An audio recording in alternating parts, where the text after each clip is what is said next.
Some call them legends, others call them warnings. From ancient scrolls to sailors' screams, the same names return. Here are 9 sea creatures the world refuses to forget. Let's explore.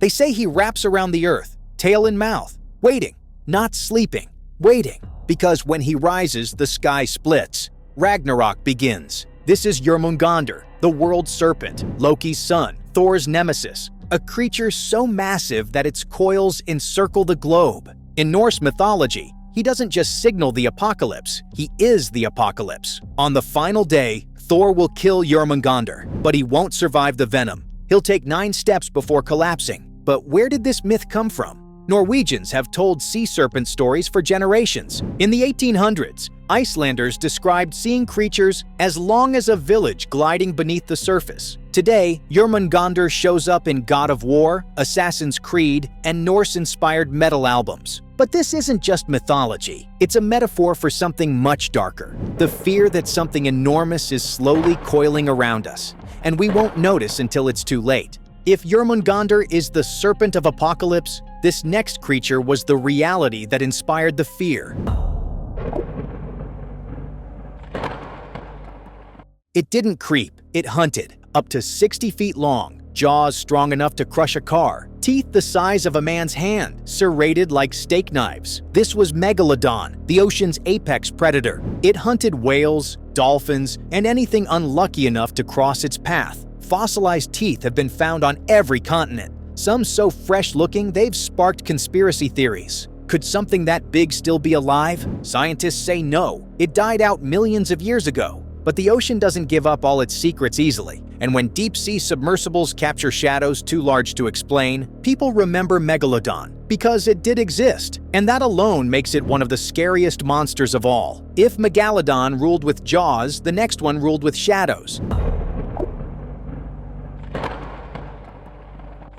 It didn't rise like a wave, it rose like a continent. Sailors swore they saw islands that shifted, only to realize too late the island had eyes, and it was hungry. In Norse legend, the Kraken wasn't just a giant squid, it was a force of nature, a beast big enough to blot out the sun with its tentacles, eyes like windows, arms like cranes. If the water started to foam, you were already too late. So real was the Kraken to seafarers that they etched it onto maps. Not as art, as a warning. Here be monsters. But here's the twist. Giant squids are real. For centuries, all we had were scraps of flesh and sucker scars on whale skin. Until the 2000s, when scientists finally captured footage of one alive, thrashing in the deep. And that changed everything. Because if something so massive could stay hidden for centuries, what else is out there? Today, the Kraken appears in everything from Pirates of the Caribbean to rum bottles and video games. But beneath the fiction is a truth that still creeps into our minds, especially when we're out on open water. The ocean covers over 80% of Earth.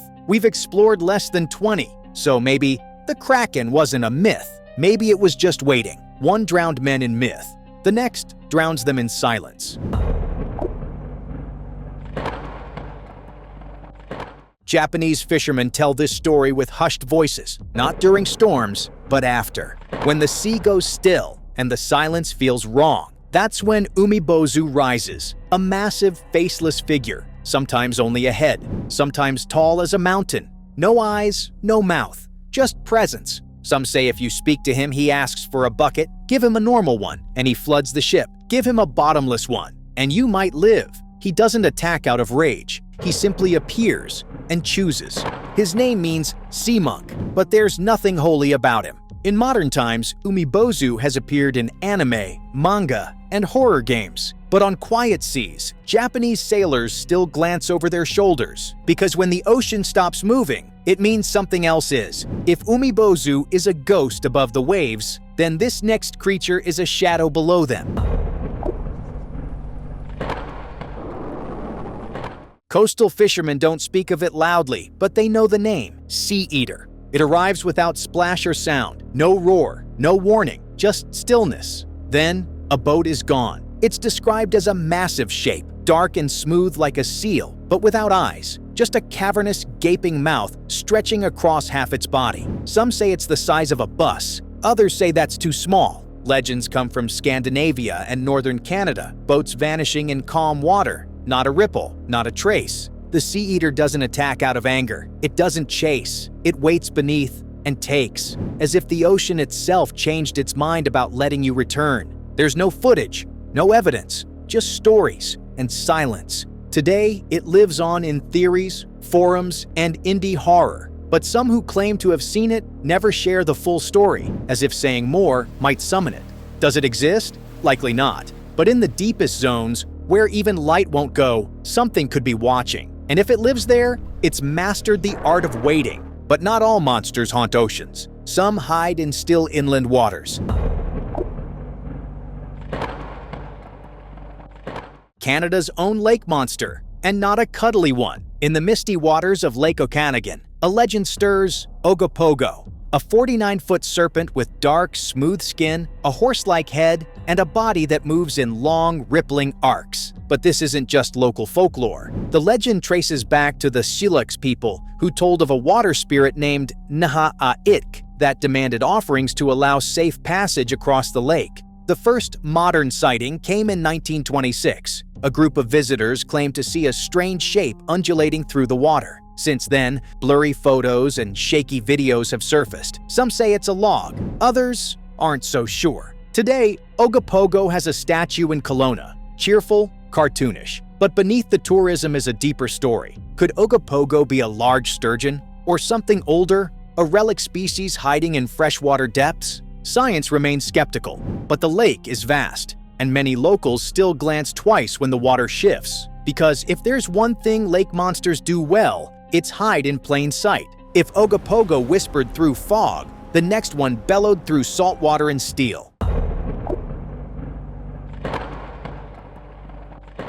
In 1997, something deep in the Pacific made a sound no one could explain. It was low, organic, and loud enough to be picked up by sensors over 3,000 miles apart. They called it the bloop. At first, scientists were baffled. It didn't match any known whale call, submarine ping, or tectonic tremor. But here's where it gets strange. The coordinates where it originated? Eerily close to R'lyeh, the fictional underwater city of Cthulhu in Lovecraft's mythos. Coincidence? Maybe. But theories exploded. Was it the cry of something enormous and alive?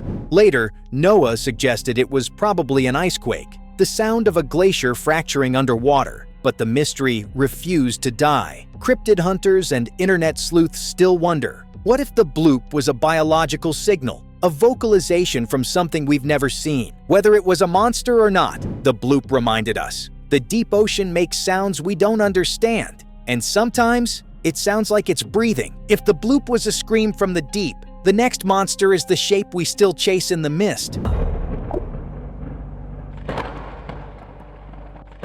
Nessie, the most famous lake monster of them all. But behind the cartoons and plush toys is a darker mystery. Reports stretch back to 565 AD, when Irish monk Saint Columba allegedly encountered a creature in the river Ness. But Nessie's fame exploded in 1933, when a supposed photograph, the surgeon's photo, showed a long neck rising from the water. It was later exposed as a hoax, but the legend had already taken hold. Descriptions vary. Some say she's 30 feet long, with a body like a plesiosaur. Others describe humps, tails, or a snake-like form. Expeditions have used sonar, submersibles, and drones. No solid proof, but no disproof either. What keeps Nessie alive isn't just the sightings. It's the idea that a prehistoric creature could survive, unnoticed, in a quiet Scottish loch. And when the mist rolls in and the lake falls still, some say they still see ripples, just out of reach. But not all monsters live in warm water. Some drift beneath ice, faceless and silent.